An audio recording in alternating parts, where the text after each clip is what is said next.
टूटल दिल और टूटल शीशा कोनो काम के ना बा।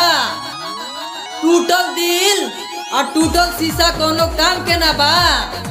बता भाई तोर कौन दिल तोड़ले बिया, ओकर नाम का बा। टूट गइल दिल अब टाइम नहीं लड़की।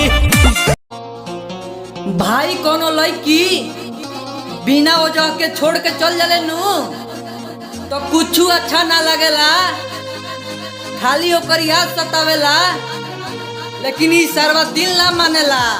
अगल महीना चिर देहलु सीना दिल में कीड़ा।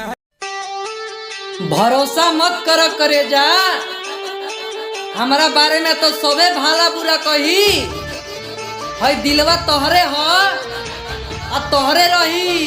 ओए कही गो दिल बाबे सीना के भीतरिया, ओहो दिल लागल बा तोर